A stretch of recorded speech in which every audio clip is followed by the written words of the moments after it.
안녕하세요. 저는 새 아이의 엄마입니다.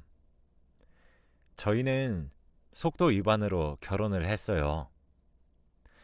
아이를 가졌었고, 당시 서로를 깊이 사랑하고 있었습니다.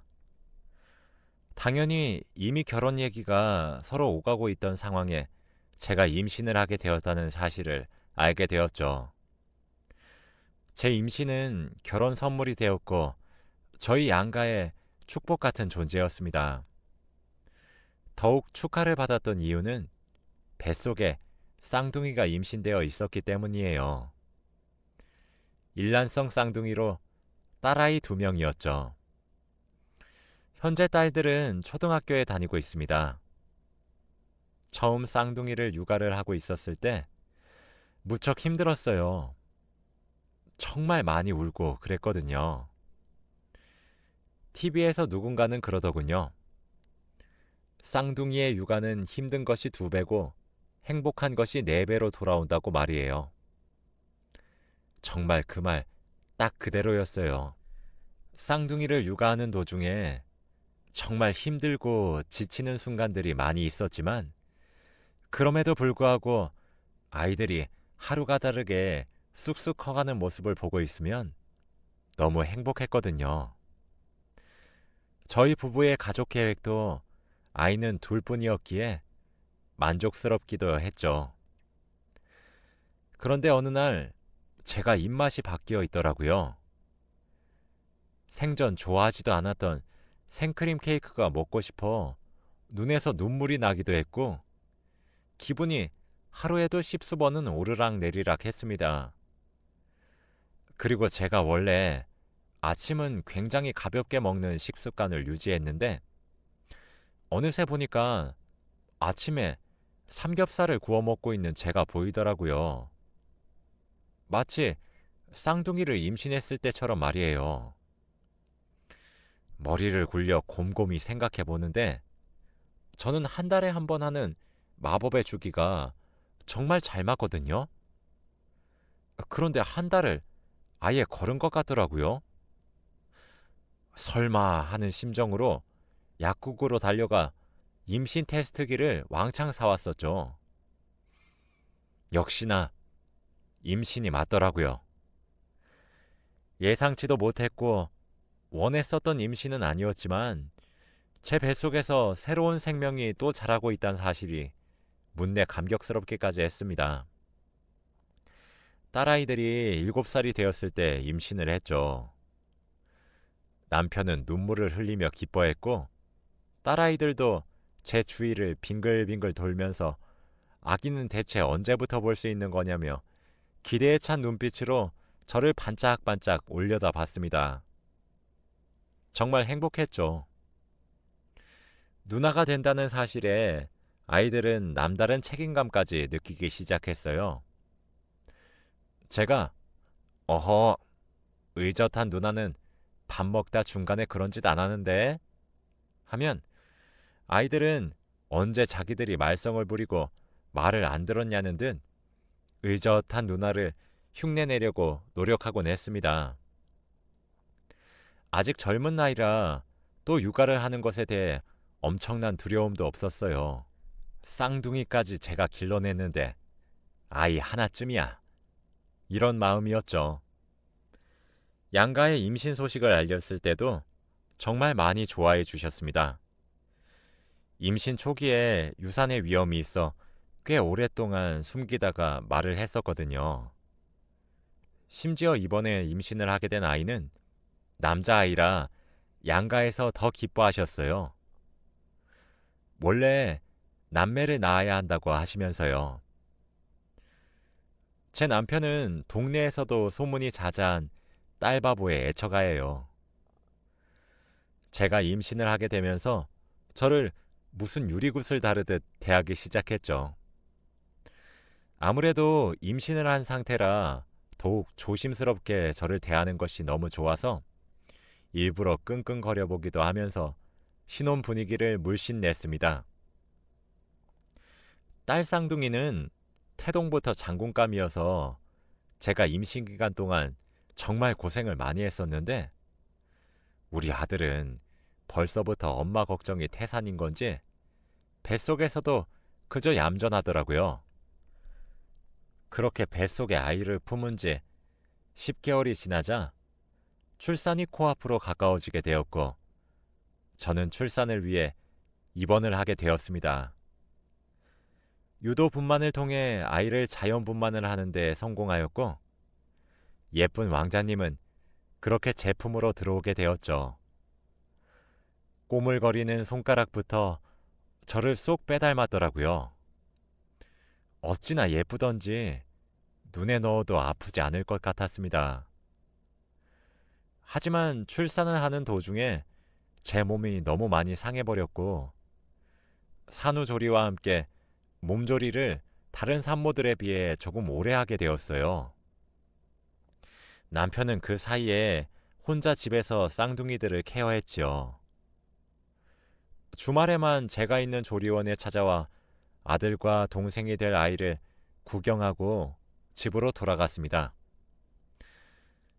그렇게 출산 후 약 한 달을 꼼짝없이 침대에 누워 조리를 했어요.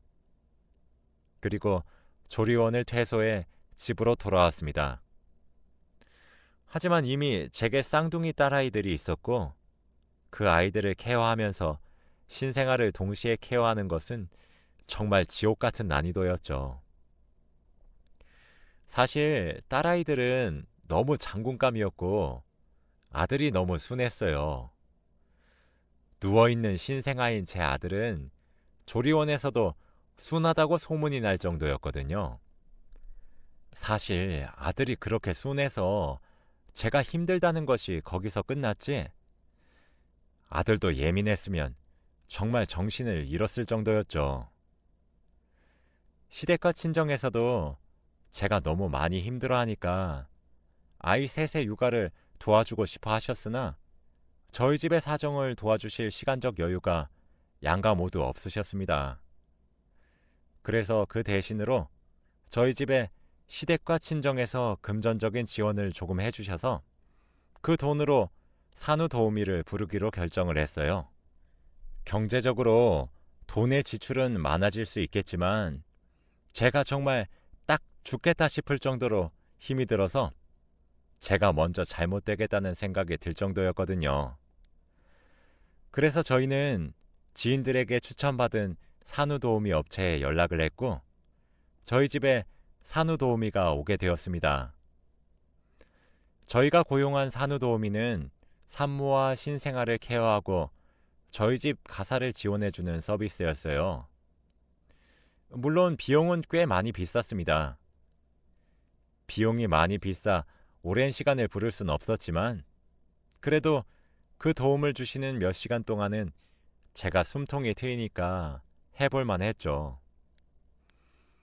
그렇게 시간이 흘렀어요. 아들이 태어났을 때 딸아이들은 초등학교에 갓 입학을 했었던 때였죠. 아이를 출산을 한 후에도 의사 선생님께서 저는 자주 걷는 운동을 하셔야 한다고 추천을 해서 쌍둥이들의 등하교를 제가 손을 잡고 데려다 주었다가 데리러도 가는 식으로 나름 생활용 운동을 하고 있었거든요.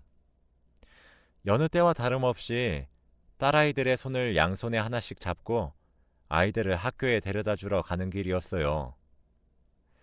교문 앞에 다 와서 아이들과 빠빠이 하며 손을 흔들고 집으로 돌아가려는 그때 갑자기 남편에게 전화가 한 통 걸려왔습니다. 원체 자주 전화를 걸어오는 남편이라 그때도 별 대수롭지 않게 여보세요 하며 전화를 받았죠. 그런데 전화기 너머 들리는 남편의 목소리는 다급해 보였고 횡설수설해 보였습니다. 저도 덩달아 마음이 조급해졌고 남편을 다그치며 설명을 요구했어요. 그런데 세상에 남편에게 들려왔던 전화 속 진실은 정말 끔찍한 수준이었습니다.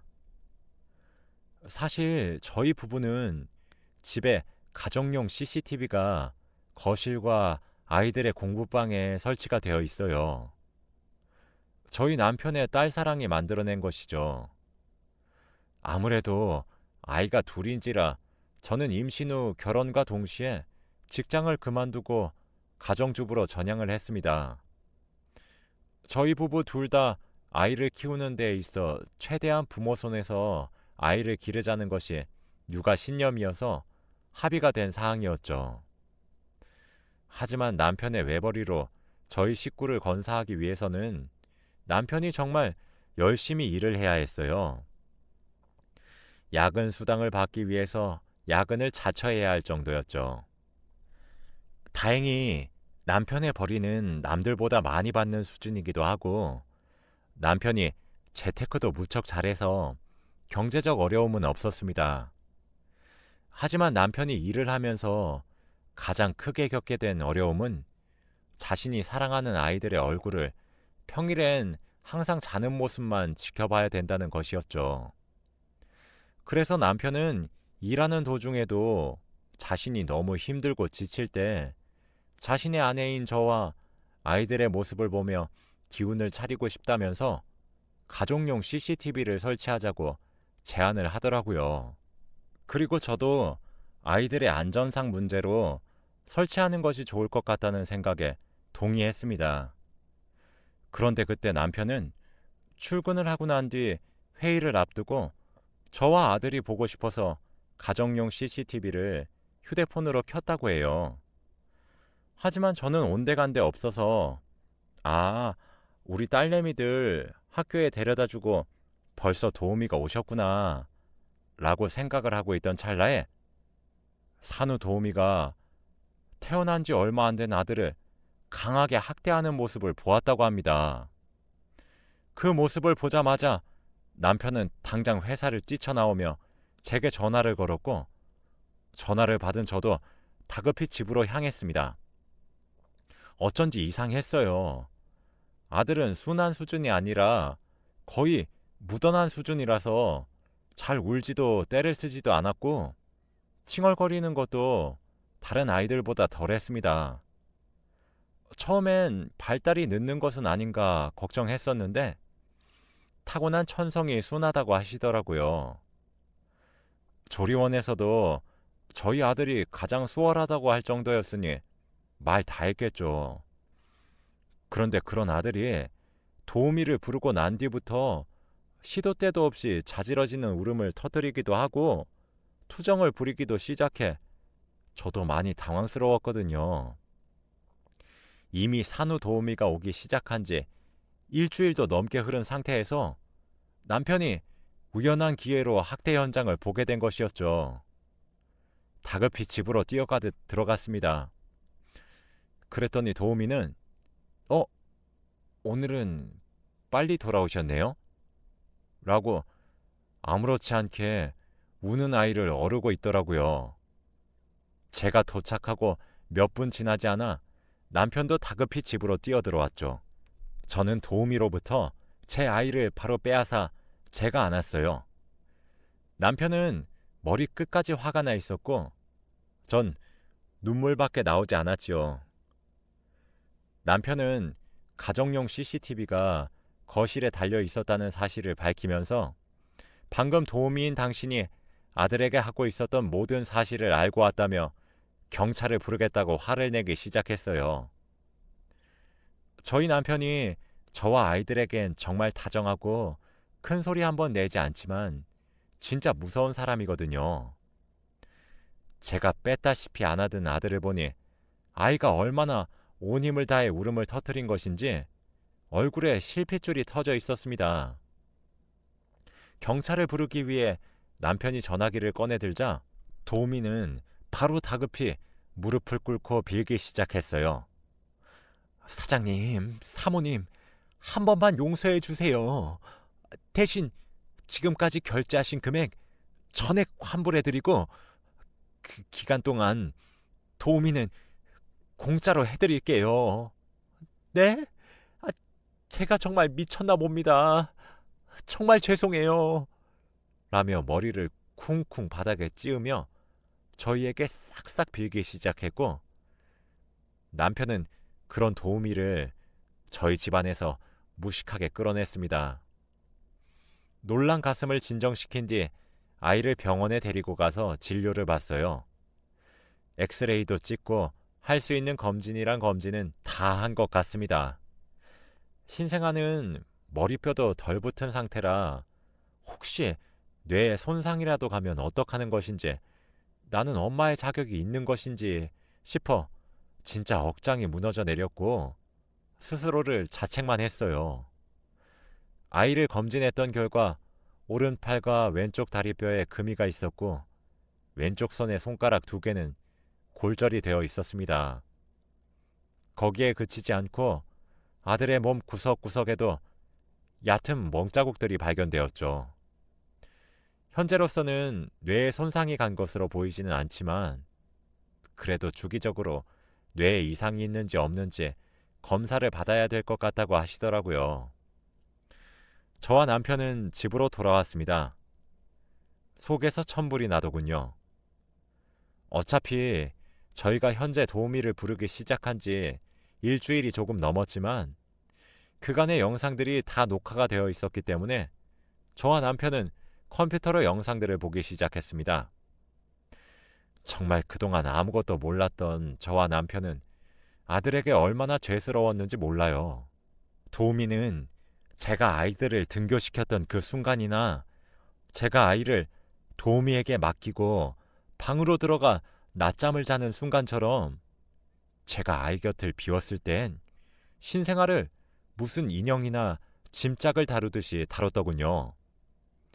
이보다 학대의 정황이 뚜렷할 수는 없었습니다. 저는 차마 끝까지 녹화된 영상을 볼 수가 없었어요. 남편은 화가 나서 손등에 핏줄이 다 튀어나올 정도였죠. 아이에게 일주일이 조금 넘는 시간은 지옥과도 다를 바 없었던 것이었어요. 가슴이 찢어지는 마음이 딱 이런 기분이구나 싶었습니다. 저희는 당장 그 악마도 고개를 저을 도우미를 고소하기로 했어요.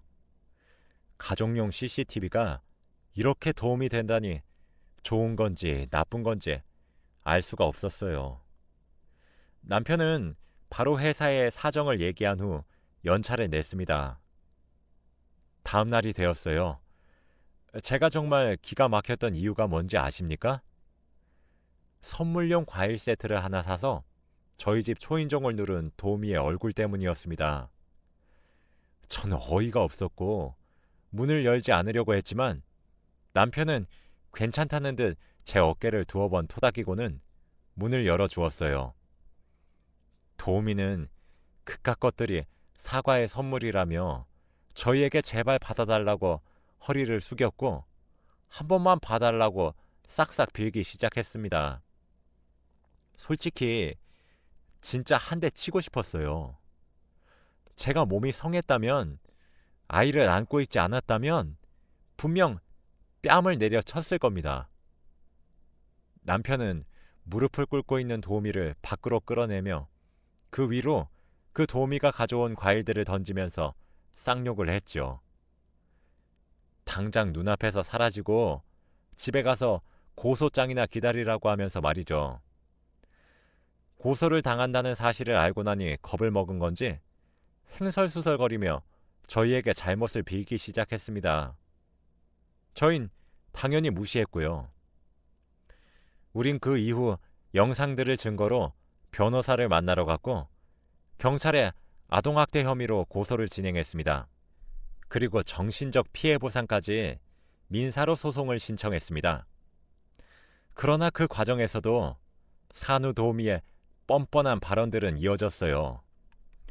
아이를 재우는 과정에서 모션이 과했었던 것은 아이가 자꾸 울며 보채서 달래는 과정에서 그렇게 표현된 것이라는 등 처음엔 학대가 무슨 말이냐는 듯 억울하다며 발뺌을 하더니 결국 동영상들이 전부 밝혀지고 나서야 폭행 사실을 스스로 인정하기 시작하더군요. 폭행을 한 이유가 뭐냐고 묻는 질문에 도우미는 뻔뻔하게 이렇게 대답했어요. 너무 시끄러워서 스트레스를 받아서 그랬던 겁니다. 정말 죄송합니다. 라고요. 결국 도우미는 법의 심판을 따르게 되었습니다. 제가 정말 어이가 없었던 점은 그 산후도우미도 집에 자식이 저희처럼 셋이나 있는 사람이었기 때문이에요. 그들의 자식에겐 한없이 좋고 너그러운 부모였으면서 어쩜 남의 집 귀한 자식에게 그런 파렴치한 짓을 할 수 있는 것인지, 그리고 무엇보다 제가 남의 손에 아이를 맡기는 것을 많이 불안해했더니 자기만 믿고 맡기라며 제게 믿음과 신뢰를 주려고 했었던 사람이었어요. 그렇게 사건은 일단락되었고 제 아들도 건강을 회복했습니다. 그런 일을 겪고 나니 두 번 다시 남의 손에 아이를 맡길 수 없을 것 같아 무리를 조금 하는 한이 있더라도 제 손으로 아이를 케어하려고 했죠. 다행스럽게도 아이의 몸에서도 학대의 흔적은 흉하나지지 않고 말끔히 사라졌고 제 아들도 원래 순둥순둥했었던 아이로 다시 돌아온 것 같습니다. 제가 겪었던 경험 중 가장 잔혹했던 이 경험을 굳이 이렇게 얘기해 드리는 것은 모든 업체들이 그렇지는 않겠지만 이런 업체들도 있다는 것을 말씀드리고 싶어서예요. 저도 처음엔 제 몸 하나 조금 편하게 하기 위해 도우미에게 전부 맡기려고 했었던 것이 사실입니다. 하지만 엄마로서 그러면 안 되었다는 사실을 알게 되었어요. 일주일이 넘는 시간 동안 표현도 제대로 못하는 아이가 홀로 견뎌야 했을 고통을 생각하면 가슴이 찢어지는 것만 같습니다. 만일 남편이나 제가 그 학대를 조금이라도 더 늦게 알게 되었을 수도 있다는 상상을 하기만 해도 숨이 턱턱 막히는 것 같네요. 여러분들도 아이를 낳으시면 특히 신생아는 표현에도 서툴기 때문에 항상 주의를 기울이시길 바랍니다. 꼭 그러셔야만 해요. 앞으로도 아이의 뇌에 이상이 있는지는 정기 검진을 통해 확인할 생각이지만 의사 선생님의 말씀으로는 다행히도 없을 확률이 더 높다고 하시더라고요. 두 딸아이는 아무것도 모르고 자신의 동생을 한없이 예뻐해주는 모습을 보여주고 있습니다. 정말 다행이라는 생각이 많이 드네요. 제 이야기는 여기까지예요. 긴 글 읽어주셔서 정말 감사합니다.